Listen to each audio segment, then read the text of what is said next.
What's up, guys? We got today Dr. Matt Wenning. Most people that start are done within 6 months to 2.5 years. They're never really going to see the true upper end of their genetic potential unless you stay with it for at least a decade. I didn't break my first world record until I'd been training for 16 years. Multiple all-time world record holding powerlifter and strength, conditioning, and wellness director for the U.S. Army, advisor for the NFL, and contractor for the Pentagon, and world-class coach and speaker. 60% of your training should be based around your shortcomings and your weaknesses. You and Dr. Mike had a little debate regarding fast versus slow eccentrics, right? He used one of my bench press videos when I was doing 225 for 60 reps to tell people to not move quickly on an eccentric. And so I'm like, I had a kid that came to bench with us. This kid had the worst genetics in the world. Within about 6 months, we had him to 225, and he is bugging the piss out of me to take testosterone. His bench in 12-week cycle of running almost 3 cc's of testosterone a week went to 240. It did nothing. I'm in graduate school and I'm taking a pre-med anatomy class. I was having some shoulder pain. I'm a phenom going over to Louis' place, and he's like, well, how much overhead press you doing? I'm like, we do like shoulder presses like once a week. He's like, cut out those shoulder presses. They're gonna your shoulder up and beat you down. If I come into powerlifting and my natural testosterone level is 370, so the range is 250 to 900. If somebody's optimized to like 880, are they taking steroids? Yes or no? I say, something I've preached on and on is I greatly believe that hitting the mark on the most optimal training periodization, structure, and volume for each individual is pretty vastly undervalued, especially in bodybuilding. I really like how much you emphasize the warm-up, and I'm sure many already know it, but do you think you can give a really quick rundown on the Wenning Warmup? So I only end up benching like 574. I'm about 30 pounds below where the training seemed to show where I was going to be,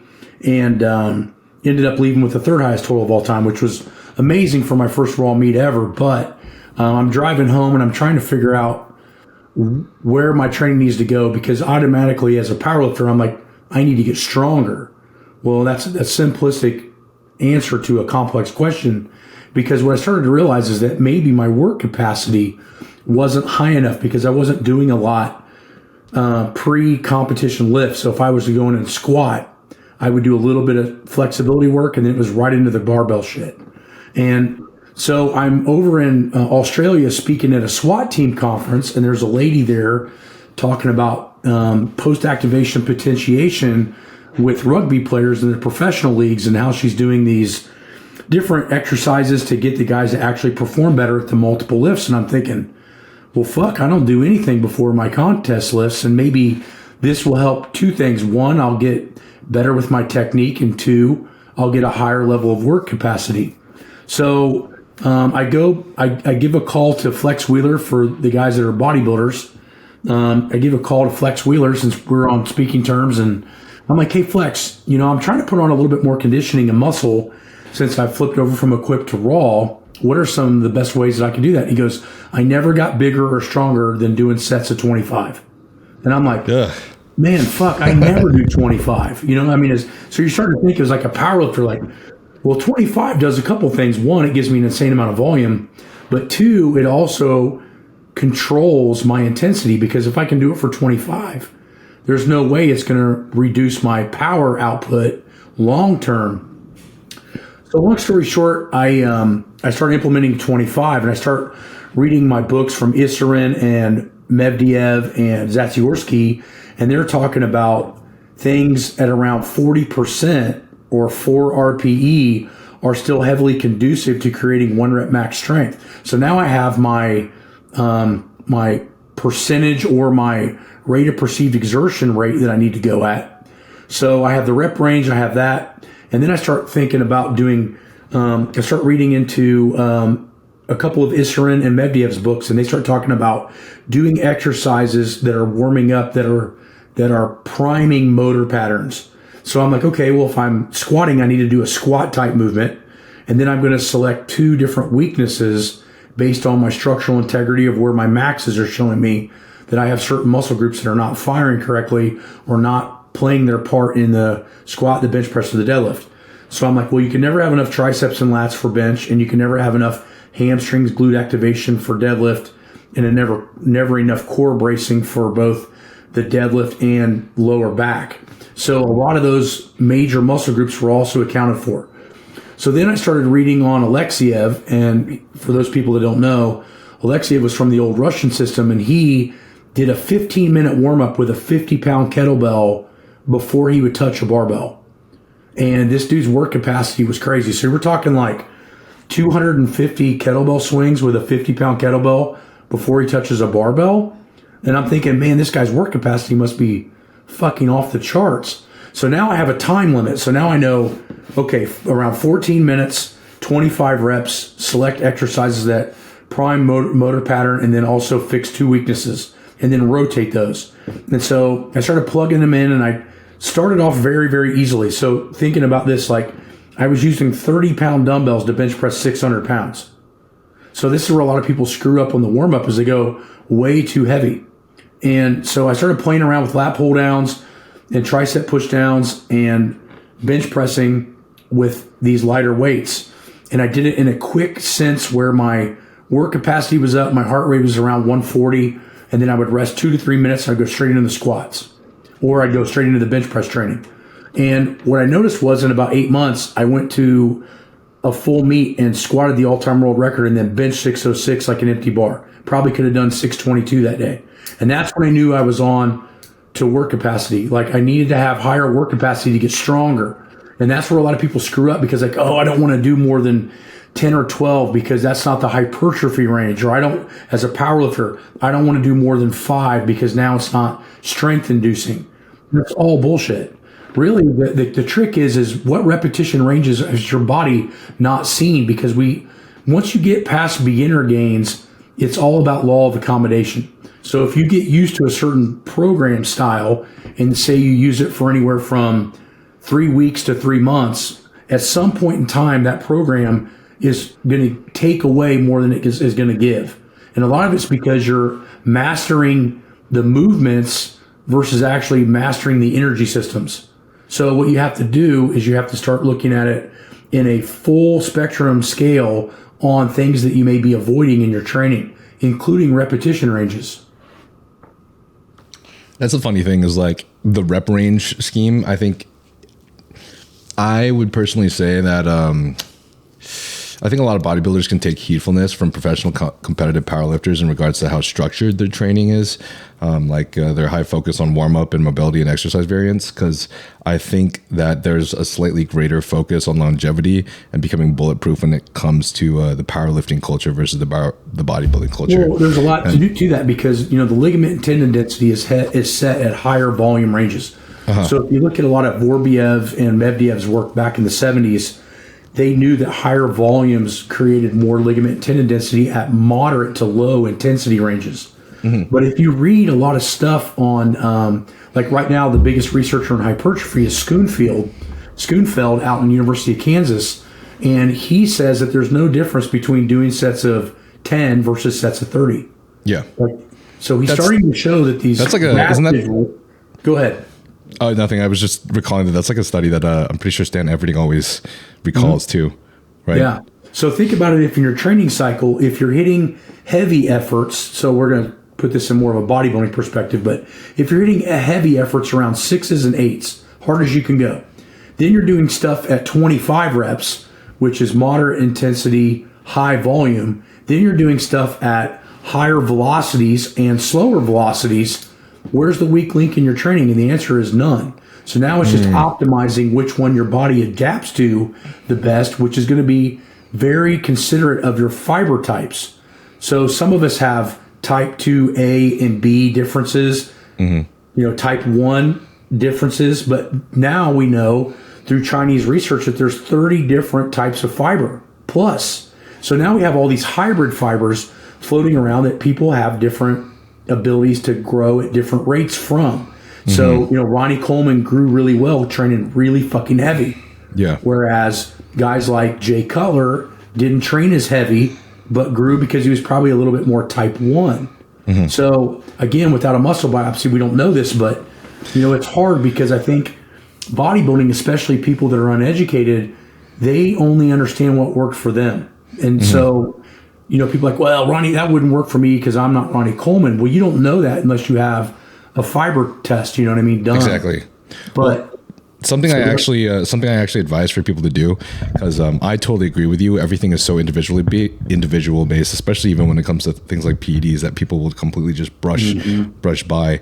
But I actually got my genetics tested. Like I got my raw data from 23andMe, and my boy and I placed it into Prometheus to give me a rundown of my genetic predispositions.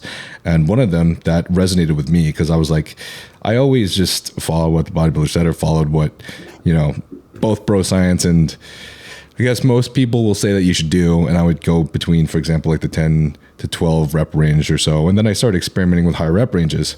Yeah. And then I saw in my genetics that it said I had impaired muscle performance, which means that my gene pair was essentially saying that I would not exceed in a power type movement. Yeah, so your type 2X I'm more of an endurance. So your type 2X fibers are probably not really good. And if you look at probably 75 to 80% of people that even dabble in bodybuilding and get any kind of results, most of them tend to be more slow twitch fiber dominant.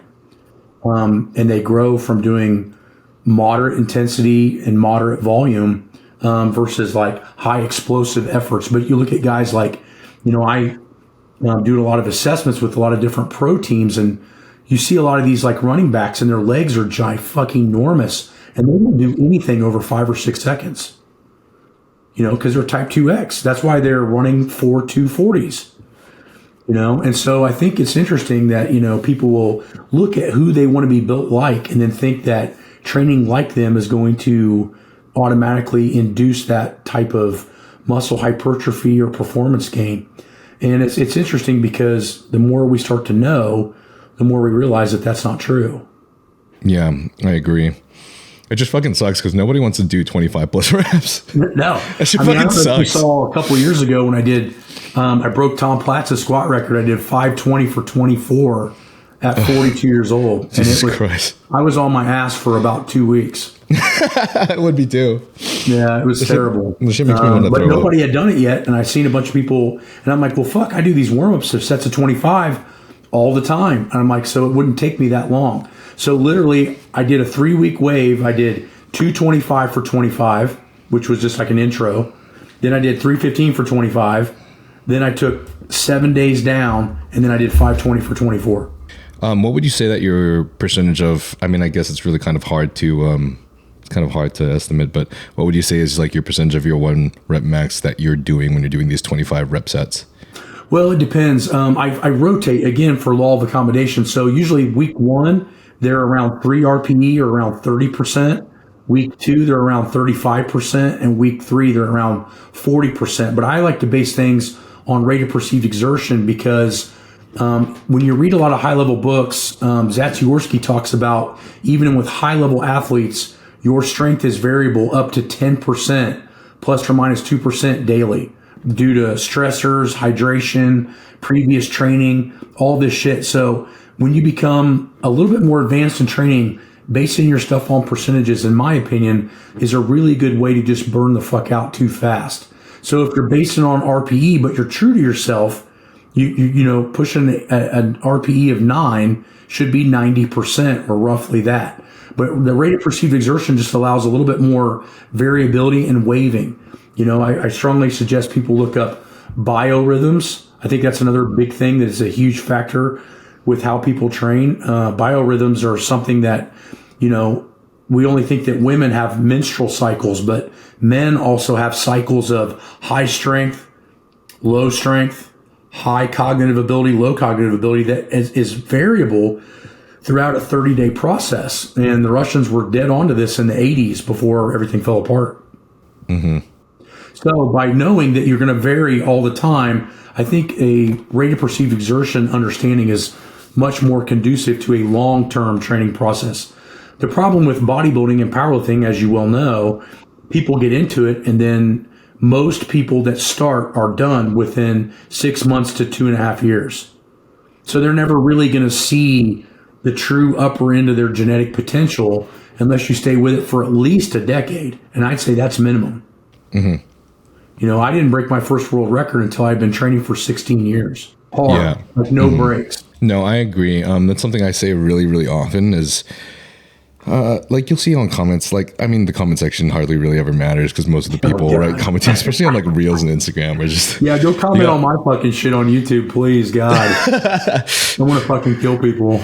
Dude, I even had this guy that I was what was I? I think I was buying some food from or something somewhere, maybe like a coffee shop or something, and he asked me if I had a podcast, and I was like, no way, yeah, you followed her or something? He's like, yeah, and then I asked if he follows bodybuilding or fitness, and he's like, no, I don't really lift at all. And I was like, what the fuck?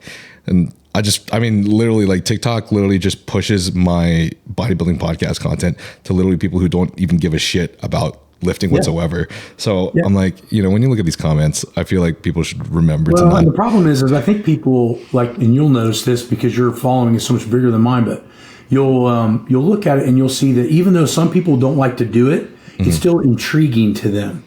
The problem I have is like when somebody doesn't have any either applicable knowledge or schooling knowledge, and then they want to fucking like get on there and tell people that have been doing it for 25 years, and with me with a doctorate, and try to like explain to me what I'm doing is wrong, and I'm like, I have no problem having discussions with people that I feel that are on a similar level, but you click on these people and they got 22 followers and they look like a mashed up bag of assholes. I really don't give a shit. You know what I mean? Yeah, for real. Real quick, guys. So while I was looking at the YouTube analytics, I actually saw that 85% of you guys that watch this channel are not subscribed.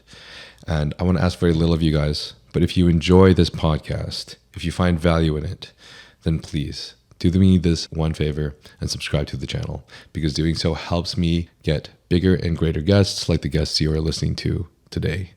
Also, this channel is not sponsored, which means only the companies that I work with, which are Young LA and Huge Supplements, are the companies that can help fund this channel by you guys using the code NILE. So code NILE gives you a discount of 15% off of Young LA, and code NILE also gives you a discount of 10% off of Huge Supplements. And if you decide to purchase anything from any of these companies, it will help immensely for me by using my code. And this way, I can travel to other guests and also upgrade in equipment to make this podcast bigger and better for you guys. I think most of the people in my audience, especially the ones that are like, that understand, that do bodybuilding and really like actually care about this, understand that it's really all about time when it comes down to it. Like, not about how freaking hard you're, well, I mean, it is, but not just like how intense you are at a certain moment in time, just not how much, how big of a dose of PEDs you're on. Right. It's just literally your time under doing so. I always tell people all the time, and I wish I need to make a t-shirt on it, but consistency beats intensity. You if you can go in and train and never miss for 5 years, you'll be way better off than somebody that goes in, balls to the wall, and then have to take 2 weeks down because they hurt their knee or they pulled their back or they messed up their shoulder or they messed up their elbow. Like, to me, my biggest badge of honor isn't my degrees, it isn't my world records. It's the fact that I've done this for 33 years with no fucking injuries. Yeah. That's fucking insane. But it holds no weight on social media. Yeah. You know what I mean? Because on social media, most people want to see the fire. They want to see the bottle rocket. They want to see the guy that goes from nothing to insane and then just disappears. Right? Yeah. That's honestly, bro, that's an insane feat. And I think most of the people on the podcast listening will understand how amazing that is and appreciate that, at least to the level that I have, because it took me, I've been lifting for about 17 years now, and it only took me until maybe a couple years ago to actually fucking understand that I've been doing it too much, and in some places such as stretching and mobility, I haven't been doing anything, and that's been causing me, bro, a world of fucking problems. A world of problems. Like, I can't even bench press or overhead press with a barbell properly anymore at all because of consistent shoulder impingement issues. Are you over in Indiana or you're in Purdue? No, I graduated from Purdue like way back, and then now I'm in LA. Oh shit. I was like, dude, if you're still in Purdue, which is only like 3 hours from me, man, you need to come over and see if I can fix your technique on shit and see if we can get the pain to go away. Thanks, man. I appreciate that. Yeah, I'll come out to LA and train with O'Hearn every once in a while, so we'll have to hook up. Oh, hell yeah. That'd be awesome. Yeah, you're absolutely right. But here's my point, and I'm reiterating what you're saying. You didn't learn how to fucking train until you've been doing it for 15 years. Yeah. So I don't understand how everybody knows so much only training for 6 weeks or 6 months or 1 year. It's almost like, and that's the biggest problem, I think, and I don't know how old you are, but my generation, I'm 45, is like there wasn't that much information out, but there was far less garbage out too. So if somebody wrote an article for a big magazine, they had to be somebody in the 90s. Now anybody can have a voice because of social media, and you don't know who's full of shit and who's not. So to a beginner, it's confusing because, let's play the opposite sides of the fence. I'm a big guy. I'm not stupid lean, but I'm insanely powerful and strong. You're super lean and get cut up and do bodybuilding shows. To the average person, you're going to look like you know more than I do.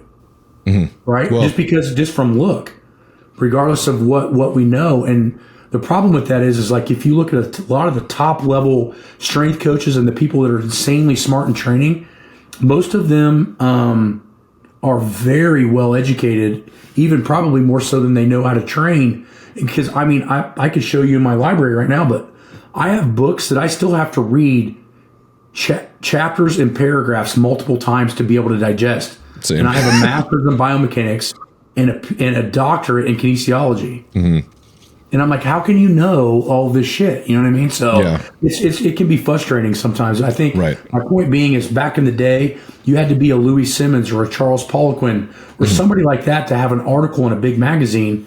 And now we have all these influencers that don't know shit.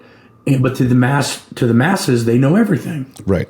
And I think part of it too, like going even deeper into what you were saying, is the kind of content that's out these days that, influencers are pushing.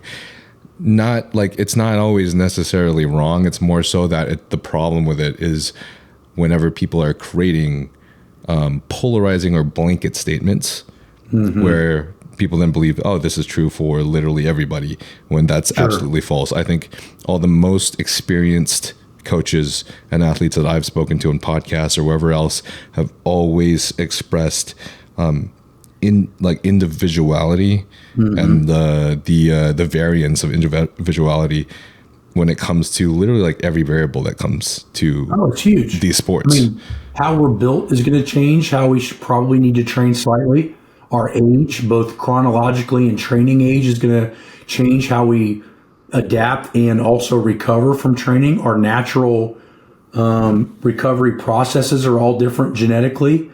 Our ability to withstand stress is different. Our ligament attachments are different, So like some people have, like in bodybuilding, for example, some people have a really low tendon insertion and some people have a high tendon insertion that gives their bicep a different look. And that's all genetics. Some people have wide hips. Some people have narrow hips and wide shoulders. All of those things change how you may produce your training methodology over time. But I find it interesting that the people that have stayed in the game for over 20 years with marginal injuries, like guys like me, guys like Stan, when we sit down and talk, we might have small disagreements on how we would apply this shit, but overall, our skeleton model of how we would train is very similar. And I think a lot of it's because we've trained in the, I wouldn't say incorrect, but less effective ways for longer periods of time to realize that you get to a certain point where you start seeing very similar ideas, maybe being worded differently, maybe being applied differently, but at the structure of itself, very similar. Given that, there's a few things that you've brought up before that I want to discuss that may, I'd say, differ between powerlifting and bodybuilding, but may also have a lot of similarities more than we believe. Sure. But one of them is stated diversity of training exercise is more important than volume.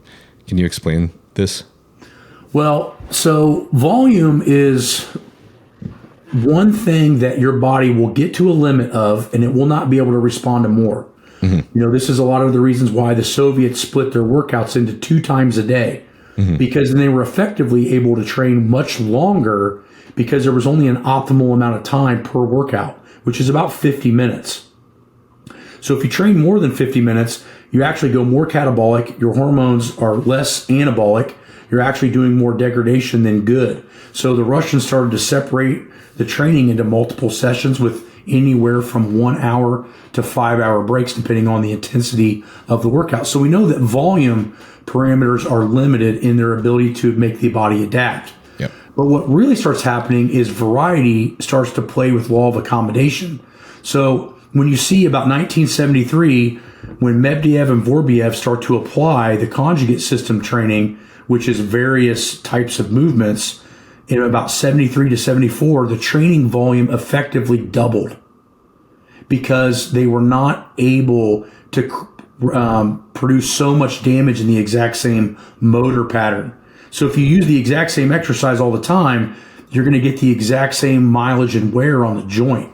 But if I attack the muscle from a slightly different angle or a slightly different position or a slightly different speed or a slightly different type of resistance like bands or chains, then what I start to find is that my body can accommodate to multiple different types of movements, but the same movement over and over and over again starts to create a mileage problem. So if we know that there's an upper echelon of volume, what's the only thing we can train or change? We can only change the variety of the exercise in which we're employing the volume. That's kind of what that means. Does that make sense? No, it makes all the sense because I think for me, my personal opinion is that only becomes more and more important as you become more and more experienced. And for me, myself too, I ramped up my volume way too quickly after my last prep, like way too fast. And I just really wanted to grow my lats and my triceps, which I know that coincidentally you've also said is two of the greatest weaknesses that people have, especially when it comes to benching. Yeah, in powerlifting. And so I wanted to bring those up a lot. So I did a crap ton of like straight arm lat pull downs and then tricep extensions, and then also a crap ton of like, I was doing a lot of, I haven't been prioritizing front delts or like, I guess like overhead pressing because I've had the shoulder issue. So I was starting to do front raises. And so what seemed to happen is I was just overdoing these exact same movements that had the same like internal rotating and external rotating type of motions. And I ended up having shoulder impingement in both my shoulders. So following your point almost to a T, I get a lot of emails on the website and people that come in for assessments at the gym and they're like, hey, I follow your stuff and I do a lot of lats and a lot of triceps, but my elbows are starting to get inflamed and pissed off. Do you have any advice? I'm like, well, what are you doing for triceps? Well, I do V-bar pushdowns. V-bar pushdowns with a cable. Yeah. Do you use an easy bar with your hand backwards? Do you use an easy bar with your hand this way? Do you use a rope? Do you do it overhead? Do you do it cross body? See, so now you start breaking up. How can you do the same exact tricep extension with a slightly different variable? As soon as they reapply that, the elbow and joint pain completely goes away. The problem being with bodybuilding and powerlifting both share is the fact that you can train those muscles as strong or as hypertrophied as you want. But as soon as that joint gets pissed off, those muscles don't mean shit. Right? Yep. It's like having a 1,000 horsepower engine in a car with a cracked frame. It's not going to go anywhere. Yeah. Right? And so that's what I try to tell people is like most people's training needs to be cognitively protecting the joint and the joint mileage that the training is producing. And if you can do that with variety, you're going to reduce that injury by probably 5 to 10 fold, which is much of the reason why I was able to stay world class for 23 years. I have, I know I have a lot of the younger audience, a lot of people that are maybe in the age of like being in college as well.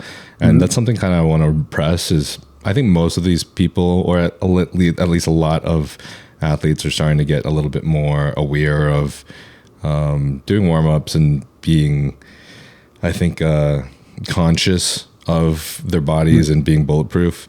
But there's still a fuck ton that aren't, just like I was.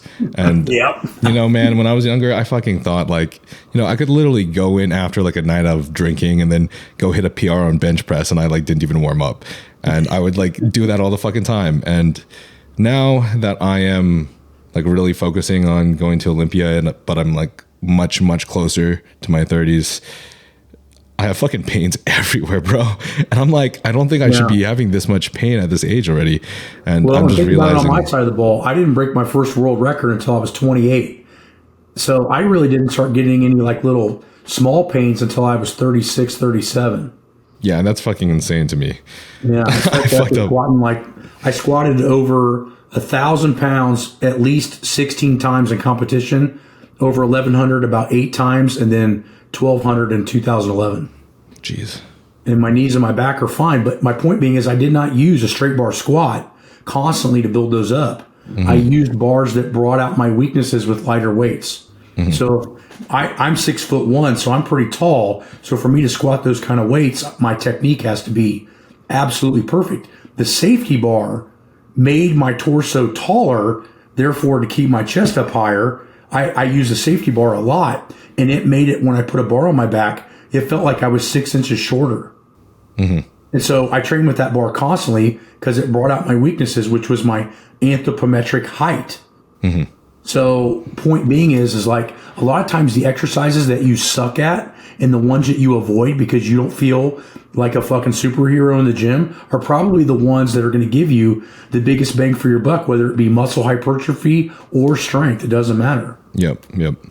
Right? So if you suck at sumo, pull sumo until you at least get proficient at it.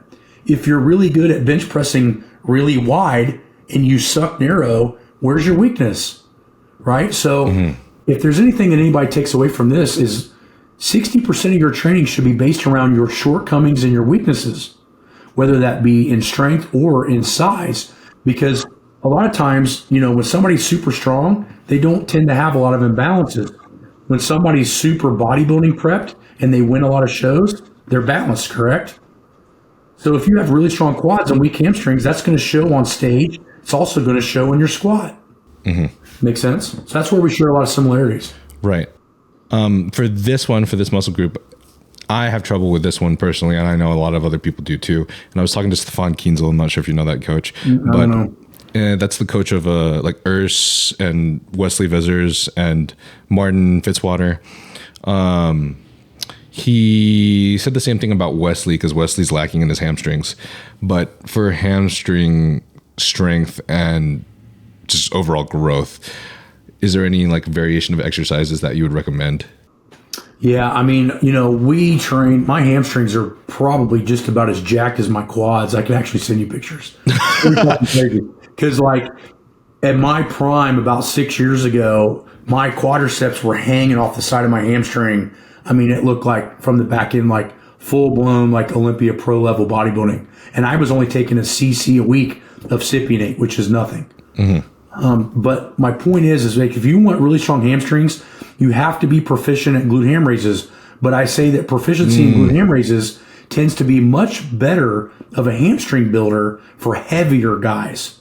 So if you're like 200 pounds, you should be able to do fucking hamstrings. But if you're 300 pounds and you're doing sets of 10 on GHRs, your hamstrings are fucking ginormous. That's crazy. Right? I was doing like 300 pounds. That would be insane. Like a failure set on GHRs when I weighed 310. Yeah.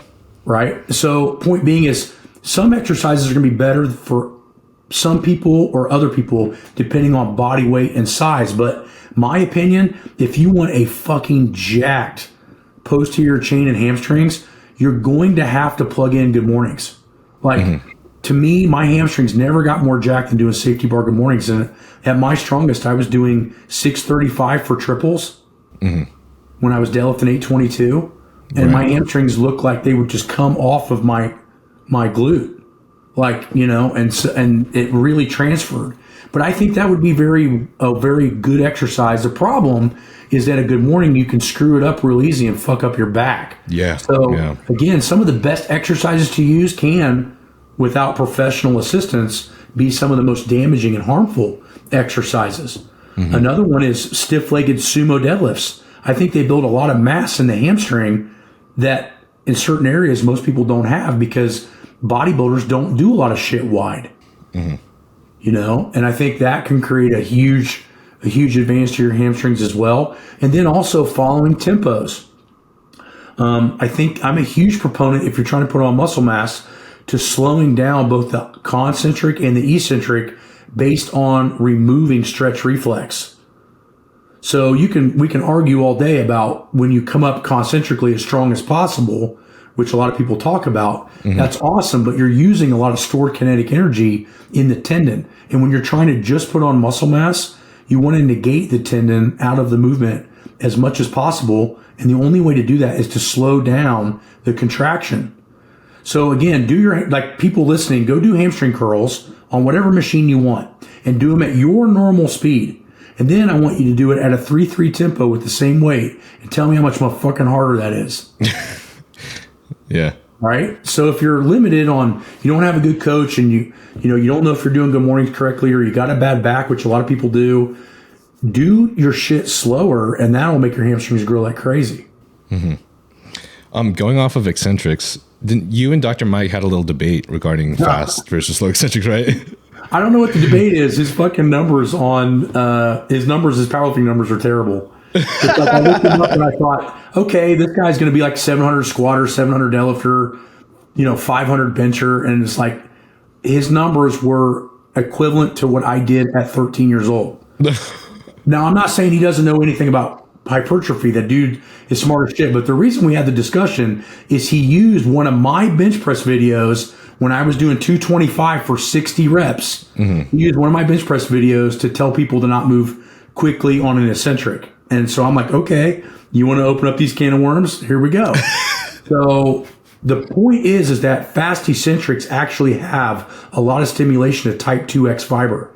So I'm not saying that they will make you more hypertrophy than doing slow eccentrics, but there are places in your annual cycle that you should have faster eccentrics to be built into your training, only because the type 2X fibers get heavily stimulated from that. But as we know, most people are only, say, 20% type 2X fiber. So if you're training mostly at 80% fiber and you're missing that last 20%, there should be 20% of your year based on being more of a fucking athlete, and then 2, training the motor units and the muscle tissue that are not normally trained in a traditional hypertrophy phase.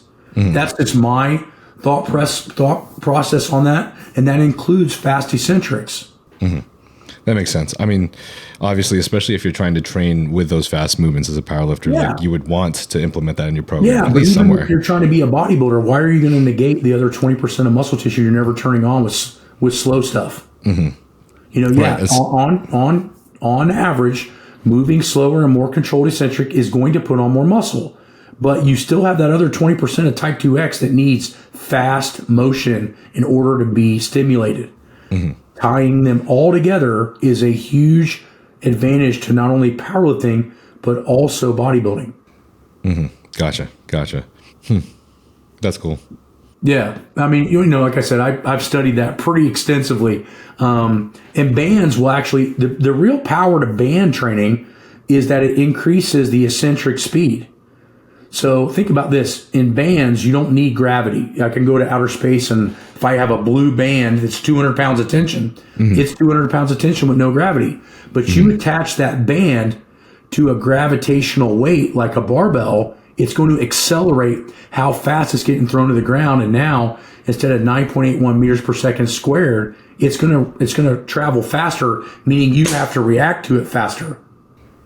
So the muscles at the spindle, Golgi tendon, and all that shit actually learn how to fire better on band tension under a faster eccentric. So when the weight goes to normal weight, take the bands away, now you have an accelerated ability to control a weight that only wants to fall at gravity speed. Gotcha.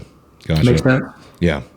So in regards to overhead pressing, I remember you stating a lot of guys did a lot of overhead pressing, and then now you're saying that, or at least a lot of these guys now can't wash their hair.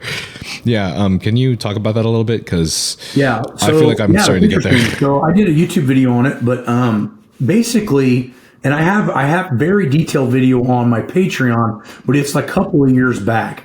And long story short, I'm in graduate school and I'm taking a pre-med anatomy class where we got to work on cadavers. Well, the retired surgeon was a shoulder surgeon that worked on shoulder replacements, rotator cuff surgeries, and he just didn't want to be a surgeon anymore. He just wanted to teach. And I had just gotten back from Louis Simmons, and Louis Simmons, I was having some shoulder pain. I'm 19. So I'm bench pressing 500 at 19 years old. You know, I'm a phenom going over to Louis' place, and I'm telling Louis, like, yeah, man, my shoulders are just, they weren't like pissed, but they were agitated. And he's like, well, how much overhead press you doing? I'm like, well, I come from the old school, man. We do like shoulder presses like once a week. He's like, cut out those fucking shoulder presses. They're going to fuck your shoulder up and beat you down and blah, blah, blah. And I'm thinking, what the fuck? Like all the dudes that I knew, like Ed Cohen, Bill Kazmaier, the guy that taught me, Timmy Smith, was a 500-pound bencher at 181 body weight in the early 80s. They all did military presses. Yeah. And Plus, you'd think once a week isn't that much, right? No. You know, I mean, you don't think. Yeah. Well, he goes, well, come in the next day, which was like, we were there on class on like Wednesday. He said, come in on Monday a couple hours early and I'll walk you through it. So I come into the cadaver lab. He's got a full shoulder filleted with the arm up in the air. And he's showing me how the actual bone is unstable in its joint and it's grinding itself to pieces. He goes, I have done shoulder replacements and shoulder surgeries on about 1,500 different people, and most of them, their jobs require them to have their hands over their head, i.e. electrical line workers, iron workers, pipe fitters, things like that. And I'm thinking these guys are only lifting like 100 pounds tops over their head on a fairly consistent basis. And now we got dudes doing like fucking 315 behind the neck, like for reps. The problem is that the position of your shoulder cannot withstand a lot of pressure in that particular angle. And some people's joints, again, it's individual, but some people's joints are not structurally designed to withstand that pressure at that angle for very long. Just because your body can do it doesn't mean you should do it. And so as I got away from the overhead pressing, and keep in mind, I'm already benching 500 pounds. Within the next year and a half, I'm bench pressing 550 and my shoulders feel like I'm 14 again. And I was like, he was right. And now that might just be transferring over to the bench press. And I was never trying to develop that full cap shoulder like a bodybuilder would be. But again, we're talking about extreme goals. Like I think if you want to be an Olympia and you need to do overhead presses to have the best shoulders in the world, dude, I'm fucking all for it. But just remember that at 50 years old, you're going to pay for that shit. Yeah. Right? Yeah. Versus, for me, it wasn't worth the mileage to bench press 600 pounds in a full competition, and I knew I could do without it. So I think there might be other alternatives that we might be able to do other than military pressing that might be more sustainable to the shoulder joint. And so, but when you see a shoulder completely filleted and you see that humerus bone sitting in a full upward position, you can see what that surgeon was saying is, why would you do compressive movements downward in a position that's grinding, basically taking your shoulder and grinding itself to pieces?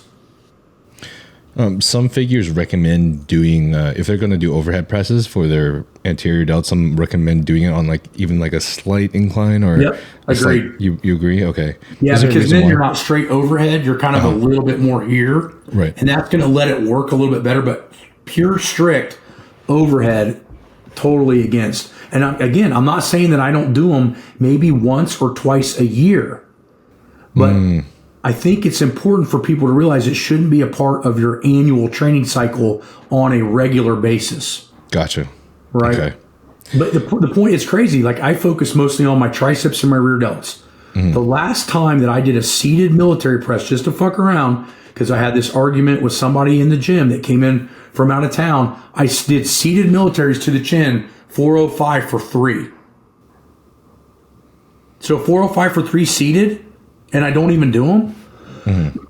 So I'm wondering, do people even need to do them to get better at them? I don't know. So, it's interesting. But yes, I would agree that if you're trying to get that upper cap and you don't want the damage of the shoulder, you're better off going on a very steep incline. I feel like some loaded work in that area, like you're saying, will definitely help people at least not get injured when they decide to go like, oh, I'm going to max out on 405 by 3 reps. But obviously, like you're saying, I think also part of the problem is it's hard for us to really guess where that the like level of volume is for us, where it starts Sure. affecting us negatively, or at least our structure negatively. Yeah, and it's a huge factor because again, everybody's a little bit different, and some people might be able to get away with it. My great friend Mike O'Hearn, he does military shit all the time. He's almost 60 years old, and he doesn't have any shoulder problems. But I'm here to tell you, most people ain't fucking Mike O'Hearn. Yeah, Like that dude's got genetics that are not from this earth. You know what I mean? right. Honestly, speaking of Mike O'Hearn, I listened to some of your Mike O'Hearn stories, stating why Mike O'Hearn is clearly on Tren. Those stories are actually fucking insane, but I think some of the people in the audience probably haven't heard it. So honestly, I think I would just like them to like hear some of it, because to be honest, I didn't even know that he did all those things as a kid. And to know how he looks so great at this age is kind of unbelievable to me. The problem is most people have never looked up what Mike O'Hearn looked like at 16 years old. He looked better than Jay Cutler at that age by far. He was also an amazing powerlifter at a young age. He was also trained by a lot of some of the top powerlifters in the area, in the Seattle, Oregon area. And so he had an amazing background in that. Plus, he was like you and I. He's fucking OCD about this shit. But he's OCD in a way more like you, where OCD not only trickled into training, it also trickled into diet. For me, I kind of wish that I would have went a different path, because I knew at 6'1", I had to weigh 305 pounds in order to break world records. There was no way I was going to do that at 220 or 242. With Mike, I think he realized that he's about an inch or so taller than me. He realized that powerlifting, his body wasn't going to last for that. He flips over into doing more of a bodybuilding style training, albeit much heavier than most people train for bodybuilding. So I commend him for that. But the amount of workload that he does is unbelievable. And I've lived with him for a number of weeks.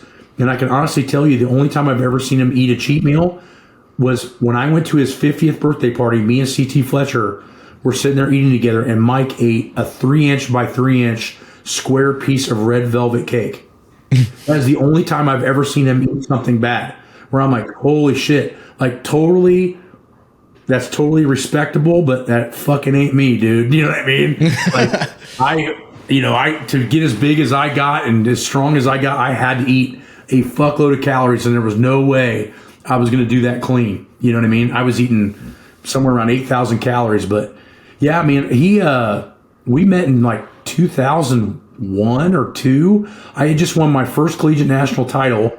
I come into Venice Beach. He's standing there looking like a fucking psycho. And he's like, hey, I know you. You're that big, strong kid from Indiana. And I'm like, yeah. He goes, you want to squat with me? I'm like, sure. So I kick his ass by a plate on the squats. And ever since then, we've been friends. But there's some shit he can do that I cannot do. He can do, he came to my gym in 2018. We were running a seminar together, and we were doing dynamic speed work, right? He doesn't train speed work. And he's like, yeah, I'll do what you're doing. You come out to Venice Beach. You do what I do. I'll come to your gym. I'll do what you do. He beat my fucking ass in my own lift. He bench pressed. We did 185 with 120 pounds of band and 120 pounds of chain. I got 29 reps on a burnout set. He got fucking 33. Damn, Jesus Christ. And he's 10 years older than me. And That's I'm crazy. just like, what the living fuck? This is unbelievable. Like, that's when I realized, nobody can stay peeled for 35 years on drugs like that. Tren is probably one of the most toxic drugs you can take. It has horrible health side effects to it. I never even fucked with it because of the side effects. Nobody can stay on the drugs that would take for him to stay that lean and that strong year round for 40 years. He'd already be dead. Yeah, I'm so glad you say that, because like I understand the jokes and the memes, but like today, obviously, Tren is just literally just a meme word for today's normies. Tren talking twins about and all this steroids. shit. Yeah, man. Right. It's I crazy. mean, it's kind Yeah, of why I but named my people fucking understand podcast the name Tren, it is. even though it's super popular, it's amazingly toxic. And it's probably one of the worst drugs you can take in your system, next to probably Anadrol. Anadrol is highly toxic as well, but I think it gives the wrong kind of template for younger kids that maybe are hard gainers and don't want to put in the 5 or 10 or 15 years and have the patience. Most people that I know that were at Westside Barbell that fucked around with Tren ended up with horrific muscle tears, horrific blood pressure problems, horrific issues that caused all kinds of injuries. And they were only taking it for short dosages, like 6 or 10 weeks. Right. And I think that's a huge problem. And sometimes too, genetically, some people can take one drug and get extremely jacked on it. Other people, it just raises their blood pressure and makes them unhealthy. Yep. I agree. I've been talking with a lot of people too about how some people will like feel fine off of Tren, and other people, obviously, it makes them go haywire. And I'm one of those people where like, if I take like 150 milligrams of Tren, which was the highest I took at this last prep, just because I finally felt up to like trying Tren for the first time, and I felt totally fine, didn't feel anything until I ramped up the dosage, and then was probably on maybe past week 6, and I started having some pretty aggressive and edgy thoughts. It wasn't anything crazy, but I just could tell, like, I was like, like everybody's a fucking enemy. Yeah, and, you got to be pretty chill with it. And some people, like for you, it affects your cognitive function. For other people, it just turns them fucking purple. And I've seen, this is no shit. This is a great thing for beginners. I had a kid that used to drive 45 minutes to bench with us. This was like 10 years ago. This kid had the worst fucking genetics in the world. I'm talking like bottom of the barrel, fucking Anytime Fitness, terrible shit, right? And this kid weighed like 195. He came in with about a 160 bench. So under 60 pounds. This guy was terrible. Within about 6 months, we had him to 225. And he is bugging the piss out of me to take testosterone. Oh, man, if I took some gear, I'd get stronger. If I took this, I'd get better. I go, dude, I'm not going to help you get any of that. But if you want to get it yourself, I will tell you what I think is the optimal dosage of about the limit of what you can take and not have problems, which I consider that to be about 3.5 cc's a week. So we're looking at 800 milligrams roughly a week. His bench in 12-week cycle of running almost 3 cc's of testosterone a week went to 240. It did nothing. But he looked so purple. His back had tons of acne on it. He didn't have good receptors for the drug. Yeah. So I think one of the biggest things that we don't realize is that pro bodybuilding is mostly set up in your genetic makeup of how sensitive you are to taking chemicals and what they do to your body. And then having the immune system and the genetics to not have it fucking kill you. Yeah. Yeah, for sure. I think that's another thing that's kind of funny about people joking about Mike O'Hearn being on Tren is like, I don't like to really, I know that there's a lot of people like Greg who like to do the whole natty or not stuff. And it's fun if you're like joking around. Obviously it's kind of hard to tell when Greg's joking, but I just like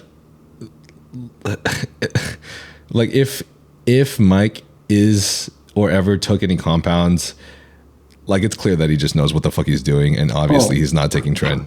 Yeah. And you don't see the traditional drug profile, and what I mean by that is you don't see him get insanely bloated and then get insanely lean, or then lose a bunch of muscle mass and then put it back. Yeah, you don't see any changes. Constantly fucking peeled with a shitload of muscle all the time, and he stays strong all the time. That's not drugs. Like, that's just not drugs. And even if he is taking shit, he's doing it in moderate dosages because he doesn't have any fluctuation.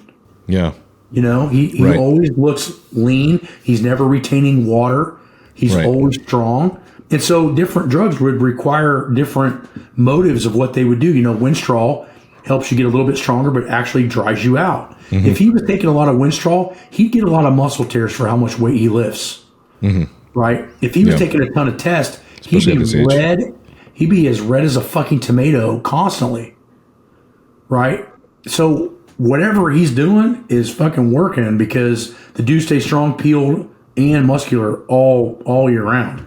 Yeah, it's pretty unreal. Plus, anyone who like decides to take something like, say that, for example, like hypothetically, you were to take a test and Masteron, maybe like a medium dose, so you could look dry and stuff. After a certain point, like say that it's an Nanthate after like 16 weeks or so, bro, like the dryness, the cosmetic look, it's going to slowly dissipate. And at that point, it's like, what's the next move for you to do? So it's like, whatever he's doing is insanely crazy, intricate, and in my personal opinion would probably have to be fairly moderate and nothing crazy in order for him to even keep that up. And otherwise it's fucking difficult. The only thing I can tell you his superpower is, from what I've seen, and like I said, I've lived with him for 2 weeks and he never took anything in front of me. And I'll tell you this, when somebody only eats a 3-inch by 3-inch piece of red velvet cake on their birthday once a year, that's fucking insane. So people can talk about eating clean and go through phases of eating clean. This dude's eaten clean for like 40 years. So if you're going to eat clean for 40 years and you're measuring out your food and, you know, you're doing everything right, I mean, the potential could be you could look like Michael Hearn if you have pretty decent genetics. Yeah. And you're willing to train that hard all the time. You know? I don't think I'm the best example, but it's obviously the easiest thing I can think of because it's me. But when I was a kid, I was like obese and I just looked like crap. And if you ever see if you ever see my family too, they're great and everything, but they're Asian and they're stereotypical smart people. And they'll, you know, like freaking sports and bodybuilding is literally the last thing they'll touch, especially anything regarding lifting weights. It's a labor of love. You know, there's only a handful of us that make any kind of money. I can tell you this. For being a professional powerlifter for 20 something years, I probably made $65,000 in prize money. Now my sponsors have been pretty decent, and some of them I still retain. But yeah, I mean, if you're doing this for money, there's only maybe 1,000 of us, I'd say, that make enough money to live on, where it's like our bread and butter. That's not a good dice roll as far as 400 million people in this country, and you base it that a couple of hundred are actually making enough money, because it's hard to gauge that because people show you what they want you to see. You know, I think you look at dudes like Wes Watson and stuff that are renting these Bentleys and like all these cars and like showing these mansions. I mean, how do we know that that's not Airbnb and those aren't rentals? Like, we don't really know, and I'm not saying that they are, but my point is like people only see what they want you to see. So I think the people that are trying to pretend that they're making all this money in the fitness industry, I would say half of them are full of shit. Would you agree with that? Yeah, probably. Yeah. Yeah, half. I'm being generous, I think, probably half. Yeah. Even if they are being themselves to a degree, there's a lot of exaggeration for the camera. You know, there's a lot of pushing. So, I mean, sometimes it's kind of almost a subconscious thing for some people, especially a younger person who might not have, you understand the tendencies. Well, what drives people to want to do bodybuilding and powerlifting? Usually it comes from an insecurity, right? You were a chubby kid, probably got made fun of. You know, I was a kid that felt like I was behind all of my peers and I had lost my dad. And so I wanted to go to the gym to find new father figures. That was an insecurity that drove me into the gym. So I'm sure that other people had it way worse than us, that created certain types of personalities that we can see this being a problem. Right? Right. And I think that's why even to this day, like back then and even now, obviously there were people that live some crazy fucking and unfortunate lives. And I hear stories about this all the time that I love just sharing. And I had a podcast with Tony O'Byrne, who basically expressed his insane childhood and why he became an Olympian. But I think given that it's hard for us not to say that there are definitely kids out there that don't even care whether or not they die doing something because of what they've been through. So I think that's why I think maybe these days with social media being an opportunity, we can see so much of this, like right on our phone, seeing people do things that are a little bit less considerate of their health. And I just don't, one of the reasons why I started this podcast is I don't want that misinformation to be believed as like widespread knowledge that everybody does this or should do this. Or what I do. And we're all blanketed under the same thought process, which is not true at all. You know, and I think people don't realize how valuable their time is until you notice that your time is limited.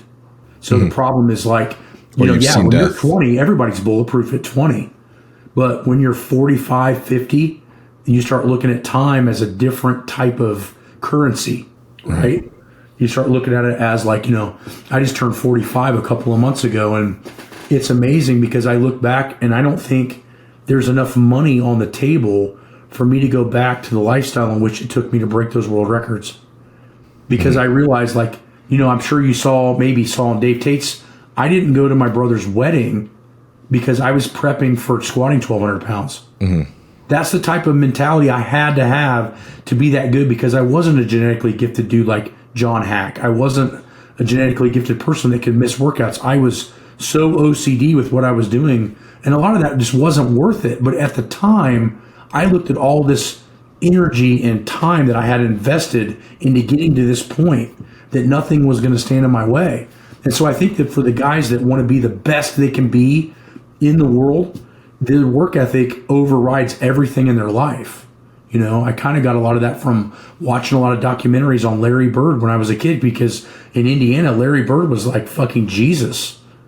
And he was not the best athlete on the court, but he outworked everybody. You know, and that's how he got 3 MVPs and won a bunch of world titles. It wasn't because he was the prettiest looking shooter or the best physical capacity basketball player, but he outsmarted and outworked everybody.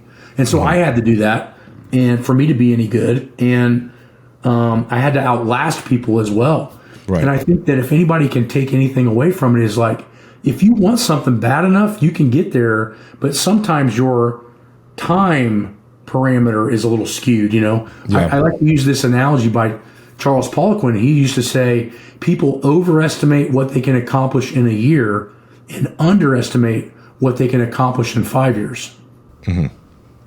Right? I think that's pretty on point. If you feel like any of the medications that we spoke about today may benefit you, such as BPC 157, GH secretagogues such as Tesamorelin, IGF-1, oxandrolone troche, Semaglutide, then you can obtain these from Tren HRT, and the link for that will be in the bio. If you feel like you're experiencing symptoms of low testosterone, such as depression, anxiety, lack of motivation, as well as lack of sex drive, then you can get this checked out as well by getting your blood work done at Transcend, and they will provide you expert medical analysis.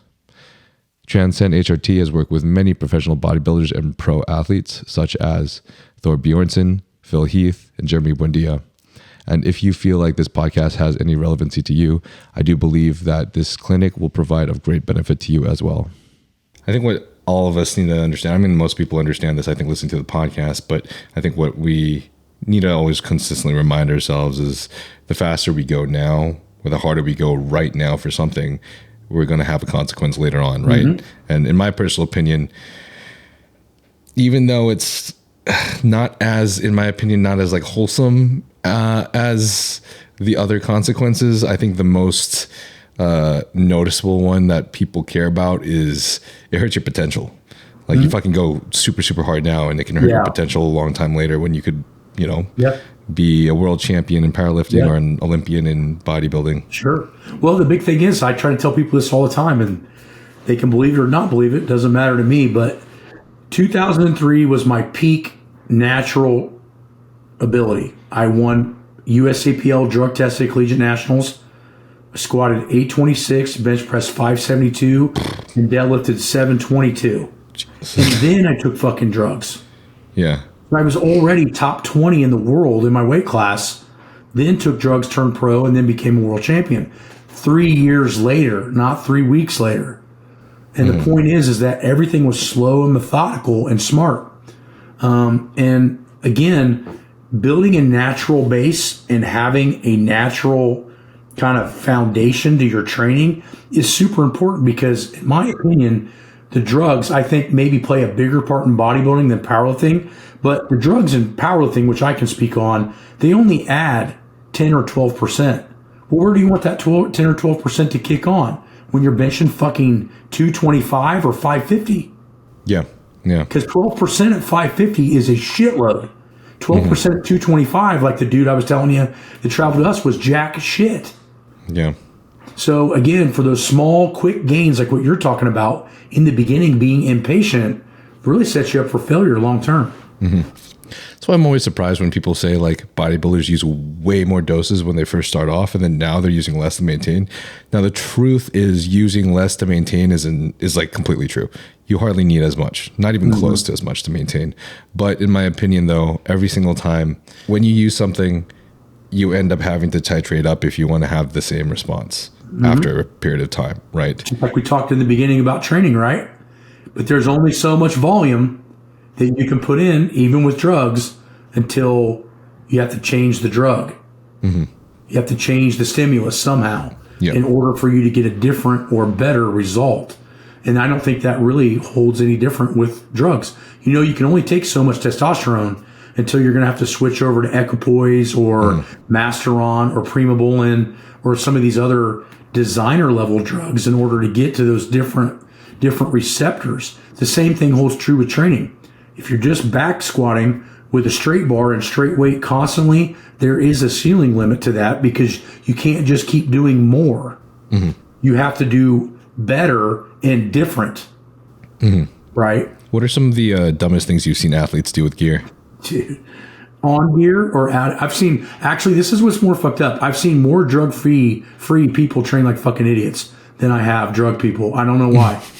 You know, I get in arguments constantly. Well, you know, Matt, you were on drugs, so that's why you only had to squat twice a week to get world class. And then you talk to these amateurs, and they're squatting like 3 and 4 times a week. And I'm like, how can you recover from that? Like, how can you really put any intent into the thing? So I find that not always, but a lot of drug-free athletes actually train dumber than people that are on drugs. But I feel like people on drugs are just... I don't know. You know, coming from Westside Barbell, it's kind of defining you're dumb. But, you know, I saw a guy named Jeremiah Myers was one of my training partners at Westside Barbell, came in still shit-faced from the night before and pulled 865 deadlift drunk. Damn. Like smashed. Damn. Like was like doing this while he was standing. But once he grabbed the bar, he was good. I'm like, what the fuck? I've seen Jerry Obradovich, which you probably don't know who that is, but he won the Arnold Classic in the bench press in the late 90s. He did that on a 2-week crack bench.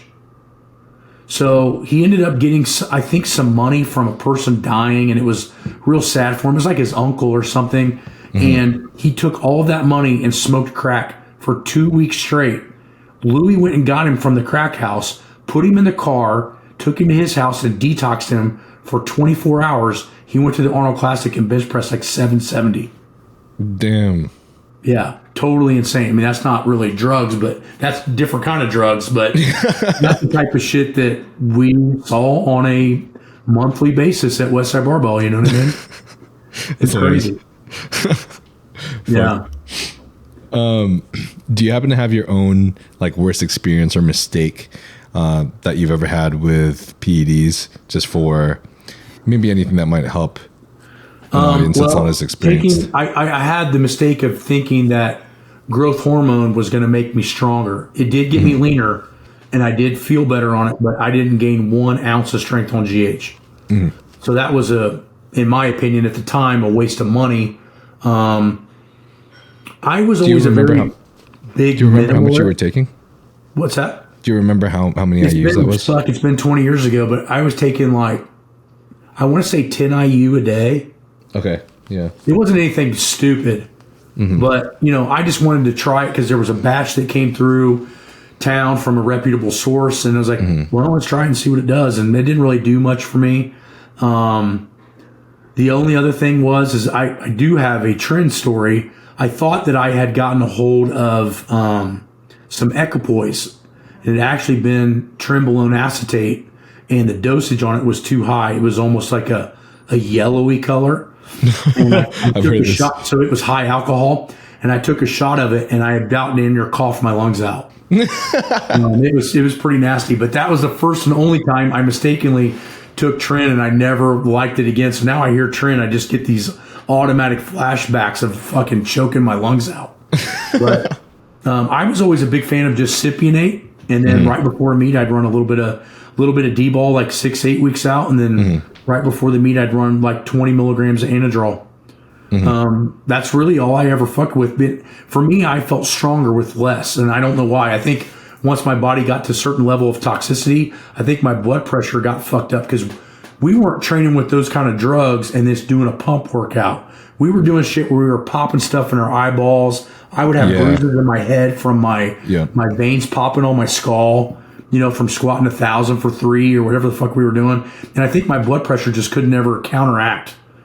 I think looking back at it now, if I would have gotten a hold of some blood pressure medicine, I probably would have been able to take a little more and sustain it. But for me, my blood work couldn't be anything much over 950 to 1,050, and I felt like shit. Yeah, I mean, that makes a lot of sense. Justin Harris has said the same thing when I had a podcast with him about, you start titrating up the doses a little bit higher and higher and higher. And regardless of what area you're competing in, powerlifting or bodybuilding, at a certain point, the toxicity, the increased blood pressure, all of these factors starts hurting you, especially like Tren and sleep. I mean, just all of these factors will literally bite you in the ass a lot more than you think. And that's the biggest thing is like the drugs, if they affect your sleep, it's too high of a dosage or it's the wrong type for you because sleep is the number one, in my opinion, growth capacity. My biggest secret in the closet in training was the fact that I could sleep 10 and 12 hours a day and it was not a problem for me. Yeah, I remember. But once I had my drugs at a certain level, it started fucking with my sleep. I would get weaker. Yeah, it's fucking crazy, but it's so true. I'm at the point where I'm sleeping 9 hours and then I freaking wake up to my alarm and I stop it and then I sleep an extra hour somehow. So I'm literally even feeling this right now where I'm like, my body needs over 9 hours. Yeah. And it's crazy to me because I remember when I was younger, 7.5 was just fine. Well, the more muscle you put on, the more it's going to take to recover it. Mm-hmm. Makes a lot of sense. So at 305 pounds, which is obviously crazy, powerlifting is fucking insane with your blood vessels popping in your eyes. I'll send you, I don't know what you're going to do with this podcast, but I can send you some pictures of when I was that big because my fucking back was ginormous. That'd be awesome. That'd be sick. My quads were huge. I had veins all over my quads at 305. Oh, that's fucking crazy. Yeah. Well, at that weight, did you ever do anything to be more risk averse with your health as possible while competing and being on PEDs? Well, I mean, I was always going to, so we have a world famous doctor here in town, Serrano, that used to do Stallone and Mr. T's blood work. Mm-hmm. And so I would go to him and he would keep me at least at bay with certain things. But I did that at such a younger age that the health parameters really didn't kick in till later. And as we start doing more genetic tests, we're realizing that my health issues that I have now are mostly from my genetics and not from my training or my drugs. So I ended up having some kind of polycystic kidney disorder that is genetic. So, but that didn't kick in until I was in my mid 40s. So, it's a good thing you didn't. It's a good thing you avoided Tren then. Oh yeah, right. And so the big thing is the only thing I look back and wish I would have changed was been able to weigh 305 and be able to eat cleaner doing so. I think I would have felt better, but I just, at 6'1", trying to weigh 305 pounds, you can imagine the amount of calories. Doing that on clean food is all but impossible. Do you remember how many calories you were eating, or you had to? 8,500 a day. How much? 8,500. Jesus fuck! So I was eating 1,250 to 1,500 calories 5 times a day. Holy crap, bro! That's it's a fucking nuts. job, man. I'd like to have half of that money back. That's crazy, dude. Yeah. So now I'm about 249 to 252 now. How was your digestion? Actually, not bad. Not real bad. Did you? Honestly. But here's the thing though. I graduated high school. I weighed 250. So I was already a bigger, stronger, bigger framed kid. So I had to eat a lot of food in high school anyway too. So it wasn't like I wasn't used to eating a lot of food. Right. It was just towards the spectrum of being the biggest and strongest I could be. It was a full-time job. I mean, I remember eating somewhere around 60 ounces of ribeye, filet, or sirloin a day. Somewhere around 12 to 15 cups of rice a day. And that was clean. And then if I wanted to cheat, pizza was easy. Hamburgers were easy because there were tons of calories in very small quantities. But honestly, my digestive system was pretty fucking bulletproof until I was probably 36, 37. And then I met Paul Quinn and he started helping me clean up my diet. And then Stan, and I flipped over to vertical and ended up being just as strong at 289, 290 as I was at 307, 308. And just getting off the inflammation. Nice. Fuck so I wish I could have learned that sooner, but Yeah. What about well, you said it was bulletproof until then.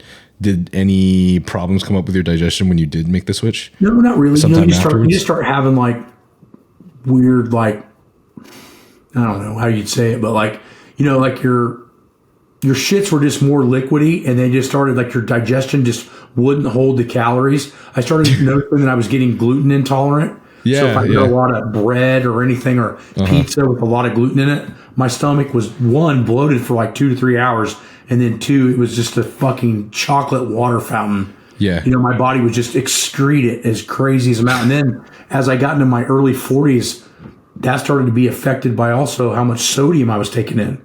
So one of my biggest things to do was to go eat at a Japanese steakhouse where they'd cook it in front of you. Yeah, and I'd get hibachi. filet, fried rice, 2 orders of fried rice, vegetables, but they're cooking it in oil and a lot of butter. And I started noticing all of that sodium just, eventually my body just wouldn't take it anymore. But probably for 10 years it did fine. Wow. Far. Dude, isn't that the like weirdest thing that, you start, it's the food variety, just like having the variety in like exercises and the high volume and low intensity that literally makes your stomach bulletproof. Yeah. And then you come off of that stuff, and the trade-off is like, yeah, you lose the inflammation, you feel better on a daily basis, but then it's like, bro, you go back to eating like a single fucking slice of pizza and you got the fucking shits. Well, that's what I can always tell with my clients. Like, I'll get clients that are like, oh, I want to eat clean, I need to lose weight, I want to go on a cruise, the normal classic bullshit or whatever. And I'm like, hey, have you been eating clean? I'm like, cool. They'll come in and train. I'm like, let's go get pizza. I'm supposed to be on a diet. Nope, let's go get pizza. And so we'll sit down and we eat pizza. And if they're not up running to the bathroom in an hour, I fucking know they're lying. That's right? Funny. Yeah. Because they're not used to that. They're not used to that type of food. And if you get away from that type of food for, say, 60 days, your stomach is screwed. Yeah. When you go back to eating it, which becomes, in my opinion, almost like a defense mechanism to where you stop wanting to eat that kind of food because you just don't feel good after you eat it. It's a waste. Yeah, exactly. So then your cheat meals become hopefully more and more sparse and less frequent because your digestive system's telling you to fuck off, I'm honestly pretty frustrated that I can't have a lot of the foods I want anymore. Oh, I it's know. honestly been fucking irritating. But Yeah. I can say though, my body has felt so much better. Like for example, I had a bunch of digestive issues like last week and my weight shot up to 196. And I just cleared the digestive issues with a little elimination diet. And then also picked out some supplements I was worried might be affecting my digestion, such as berberine and other things. And literally this week I'm back at like 192.8, but still hitting the same weight, still training under the same weight. I noticed a big difference so my sponsor ATP Labs, they have a pre-biofib, which is fiber with probiotics. And if I take that every morning, my stomach is so much less bloated and it feels like I absorb way better my food. So that's been a big help for me in the last 3 to 5 years of getting leaner. What is the supplement called? It's called pre-biofib. Pre-biofib. Okay. So it's prebiotics fiber. It comes in a white bottle, but it's green. Okay. It's called pre-biofib. I feel I'm pretty intrigued in trying that. I'm always let me know. I can get you a discount code because sick. Yeah, I mean, it's pretty vast because I usually give on my top tier Patreon. I give people a 25% off code they can use whenever they want. Okay, that's cool. But it's let me know and I can hook you up with that. Yeah, I'm interested to see what it has in it too, because I take an assortment of different prebiotics and probiotics that help to a certain degree, but I feel like there's always more that these guys potentially help. These guys are from Canada. Okay, it's probably backwards, but they're Canada. You may not know this, but you might because you're a big deal in the field. But in Canada, there's not very many supplement companies because they have to be regulated by Canadian FDA. Mm-hmm. So, like in America, you can put a supplement on the market and there's no regulation to it. In Canada, it's treated like a drug. So their strictness of what they do is so much more adherent to proper shit, and ATP doesn't use anything that's artificial or it's high level shit. Gotcha. I got turned on to them by Poliquin. Okay, cool. Have you ever used Colostrum? Colostrum, I've heard of it, but I've never used it. Okay. I just had a podcast with Austin Stout, who's, I think one of his specialties is digestion when it comes to like this field, powerlifting or bodybuilding, just being an athlete. But he even recommended colostrum over glutamine fasted in the morning. But I think my concern is colostrum is from animals and it basically contains milk. So I was just curious to ask you because I was wondering. Because I stopped eating all these foods. I think we all eventually become a little bit lactose intolerant. Yeah. And we're not able to digest milk or milk products as easy. Mm-hmm. I really, other than certain types of cheese, which is already like cottage cheese, I'm not really a huge fan of anything dairy, really. I'll use grass-fed butter instead of like cooking oils, obviously. But like, I'll eat some Swiss cheese and like provolone and like Parmesan, but that's really about it as far as dairy goes. But as far as milk is concerned, I know a lot of people that have digestive issues from stuff made from dairy. I don't even like using whey protein that much. I use a hydrolyzed beef protein from beef collagen. Gotcha. Because it's actually healthy for your stomach too. Mm-hmm. Mm-hmm. I'm not saying whey's bad, and some people will have different reactions from that. But me, if I need an extra 60 grams of protein, I can drink 2 ATP Labs, beef protein shakes, and I have no problems at all eating my normal food or feeling bloated or any of that shit, which is huge for me because there were other supplement companies I would try their way, and I felt like a fucking hog. You know what I mean? Yeah, I know the feeling, bro. Like I can drink isolate just fine, especially if it's good isolate. I just take my isolate from my company. But every other form of whey, no matter who it's from, for some reason, it makes me fucking feel sleepy, and to varying levels, my digestion gets all fucking weird and gross. Yeah, see if your company makes something from beef and try that and see if that helps, because I think it will. Okay, yeah, I've had some beef protein before, and I've always felt pretty good on it. It's just the taste is still a little weird to me. Yeah, it's fucking wild, dude. Yeah. It's different. Whey, if you get a high quality whey, it definitely tastes better. But, to me, I got 6 gulps and it's gone. I don't give a shit. You know what I mean? Yeah. Do you want to do this Q&A real quick? Yeah, sure. Jacob Meeker asks, when is Matt's book coming out? That's a great question. And it's something I don't have a lot of control over. So this is crazy, dude. A great I'm doing a book with Human Kinetics, which is the #1 publisher in exercise science, hands down. And they asked me about doing a book in 2021. And so I'm like, okay, I'll start working on it. And I turned in the entire manuscript in May of 2023. And just last month, I got back chapter 4. Oh, damn. Jesus. Year and a half. So I'm like pissed because I have a certification set up for it already. Like it's ready to drop. But I can't certify anybody if they don't have the damn study material. Yeah.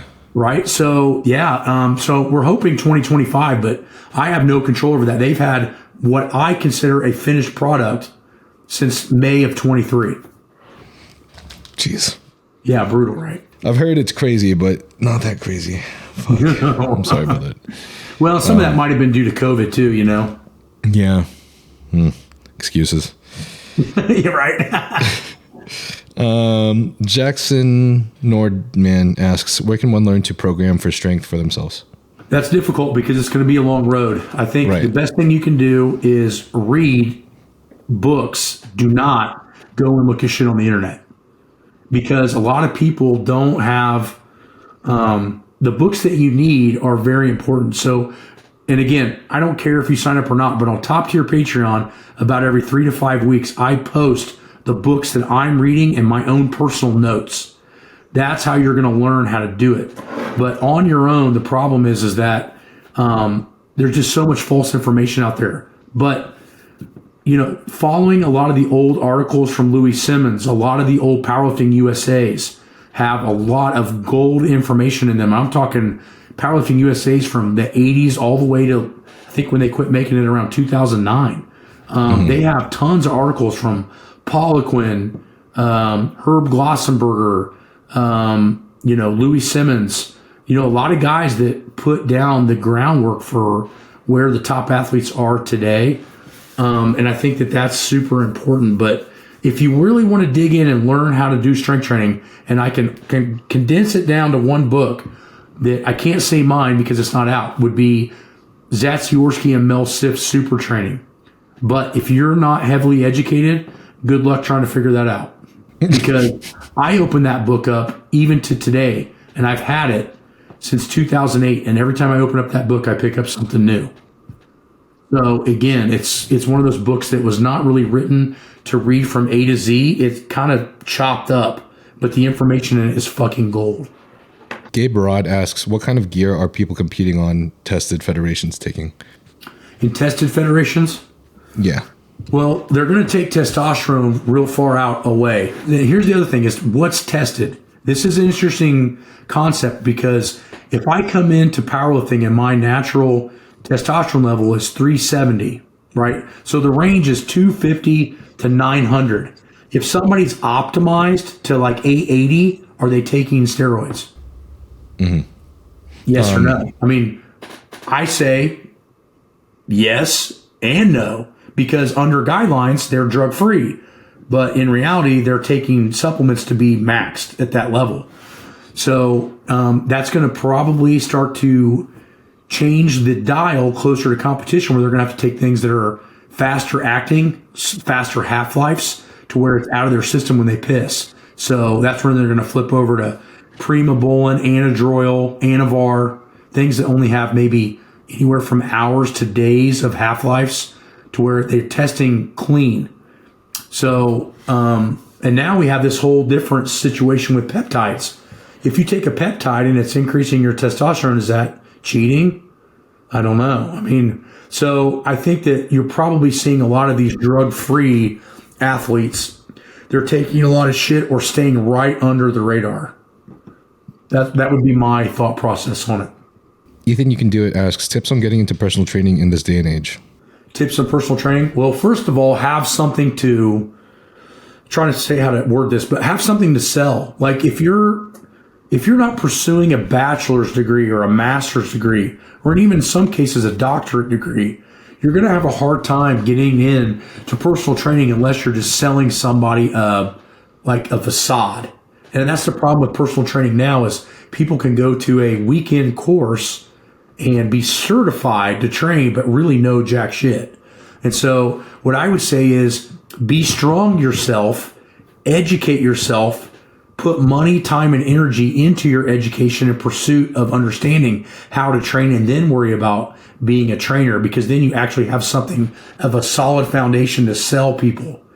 People listen to me because I broke world records and I went to school for 9 years. And that doesn't mean that everybody has to do that, but it helps tremendously. So improve yourself before you try to improve others. If you're not good at what you do, it doesn't mean necessarily you should probably be a coach in that area.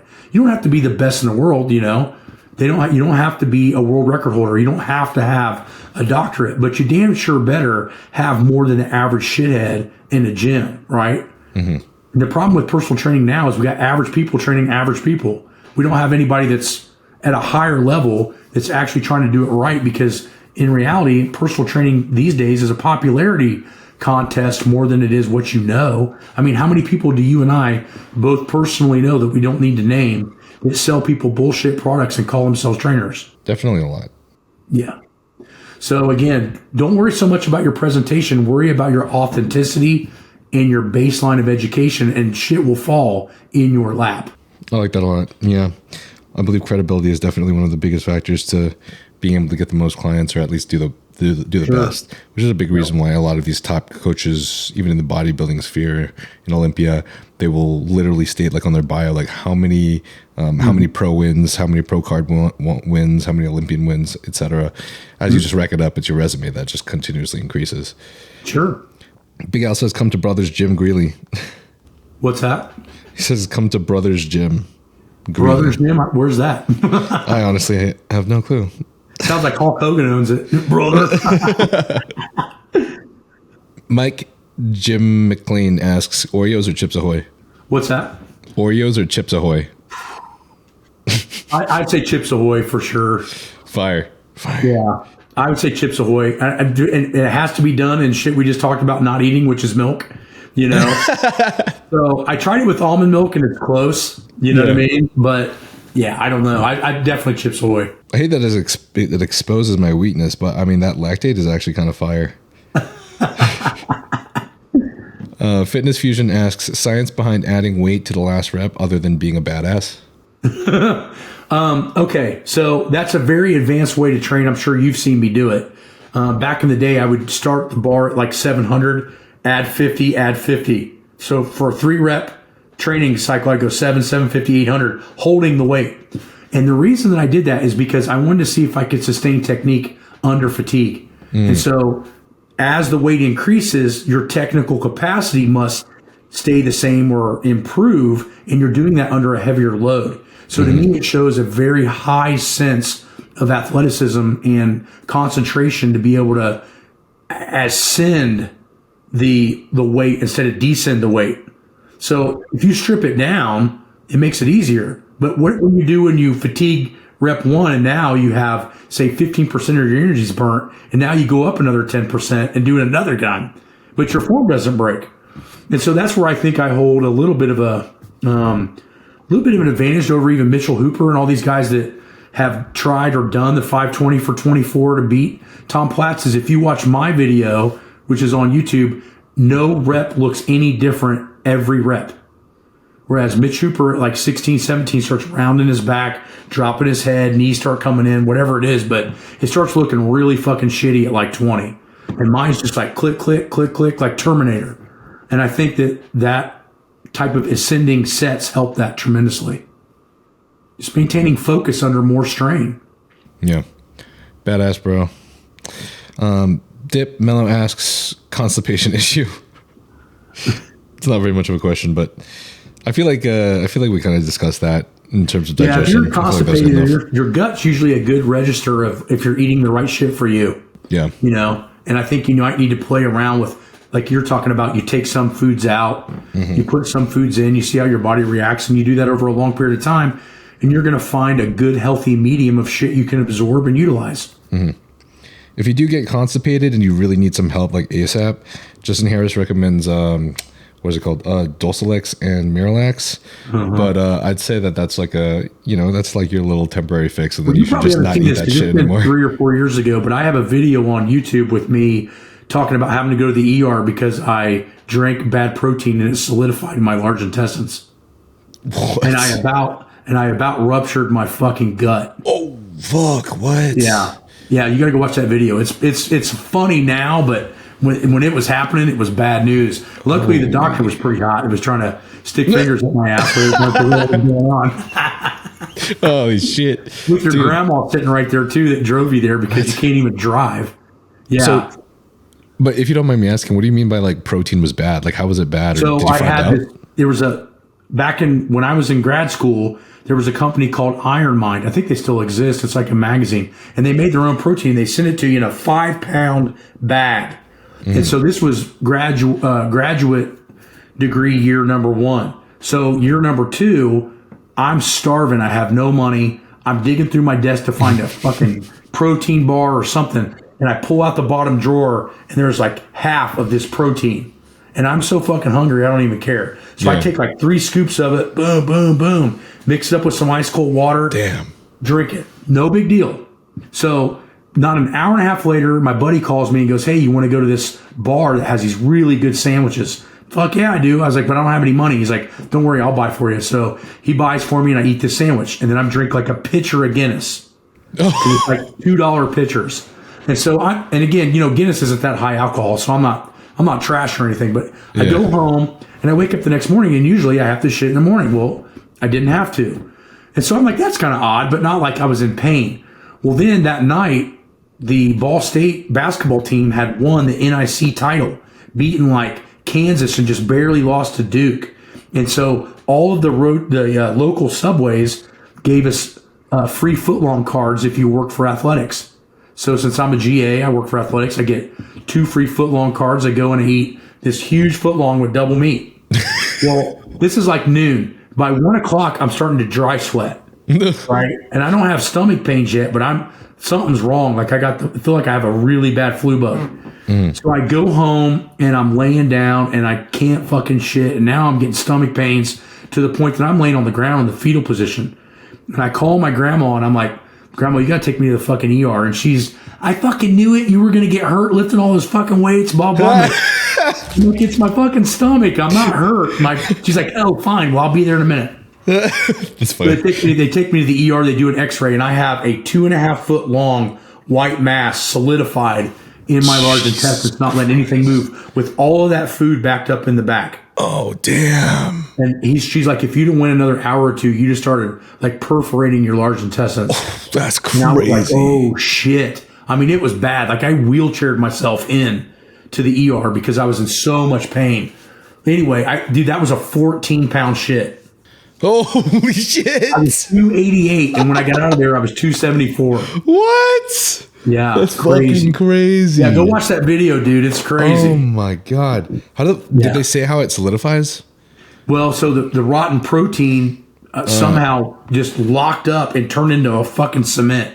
So they had to pump me full of this special like soap that breaks down protein, and it just, dude, it was like a fucking volcano. That is insane, bro.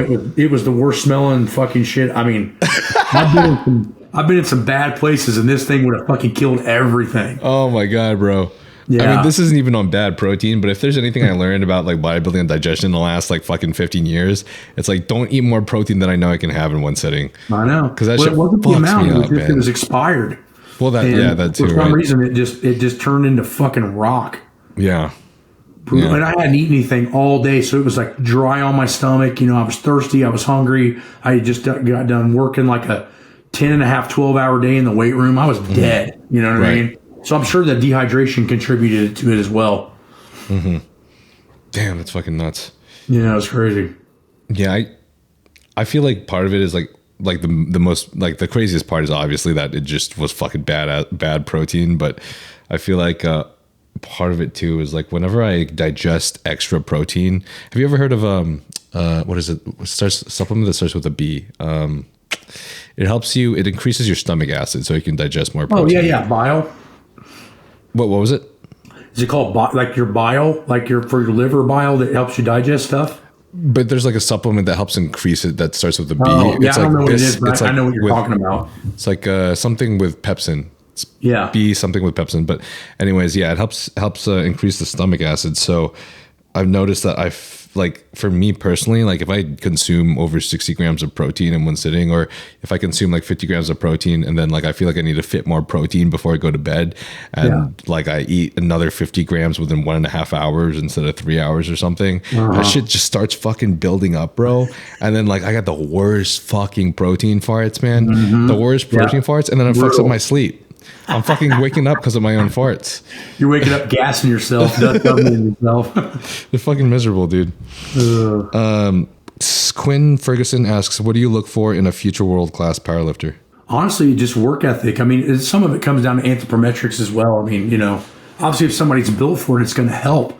But I've seen 30 people better built than me for breaking world records and just didn't have it up here. So a lot of it's just focus and lifestyle capacity. Like if somebody's coming to me and they're working, you know, they're a machinist at a fucking factory working 60 hours a week, they're not going to be a pro powerlifter. They're not going to break world records. Yeah. Like most people that have that level of capacity also have the lifestyle to be able to do it and recover. Yeah. Yeah. My personal opinion or my belief is the greatest athletes are not the ones that work the hardest, but the ones that work the smartest. And also the ones that have the best stress and fatigue management. And then also they start at the right age, right? Like you could say you want to be a world record powerlifter, but if you're 35, I mean, it's not that it's impossible, but it's a lot more difficult than if you're 15. Oh, yeah.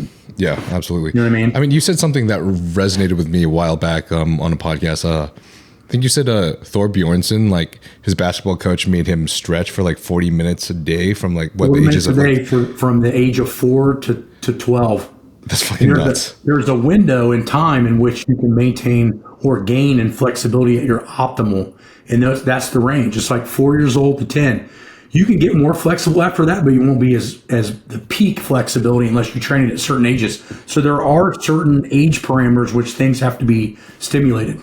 Okay. Last question. Get Chopin Time asks, favorite holiday song? Holiday song? Shit, I don't know. That's a hard one. I like watching like the old Charlie Brown Christmas. So those songs they sing on that are pretty good. Yeah. Oh shit, that brings me back, bro. Yeah. I used to play that shit on the piano all the time when I was like 6 years old. Cool. I have one last question I ask everyone at the end of every podcast. But if you were to die or leave the world tomorrow, and you had one message you could send to the entire world today, what would it be? Man, just train smart and enjoy life. I mean, the thing of it is, it's a short ride. You got to push hard, but don't leave anything like you wish you could have or should have done something. Mm-hmm. Like I feel like if I had to die tomorrow, I've done almost everything I wanted to do. That's awesome, bro. Cool. Good talking to you, Broseph. Yeah, man, that was fucking sick. Thanks for coming on again. Where can everybody find you? Man. Holler at me anytime. Where can everybody find you? Wenningstrength.com. WENNING strength.com. Or I'm on Instagram as Wenning Strong. Okay. Fuck yeah. All right. Thanks, guys. Dr. Matt Wenning, absolute savage, fucking intelligent guy. Thanks for coming on, bro. That was freaking amazing. I know everyone's going to love the information that you had on the podcast. So talk to you next time. Everybody, if you like this podcast, you can rate us a 5 stars on Apple Podcasts, Spotify, or anywhere you find a podcast, or subscribing to the YouTube channel and clicking the bell button because that's what gets us big and awesome fucking savage guests like Dr. Matt. So love you guys. I'll talk to you guys next time. Thanks for subscribing to the channel. And let me know if you guys ever want to see any type of content, if you guys ever want to see any new specific type of guests, comment, anything. I just love hearing from you guys.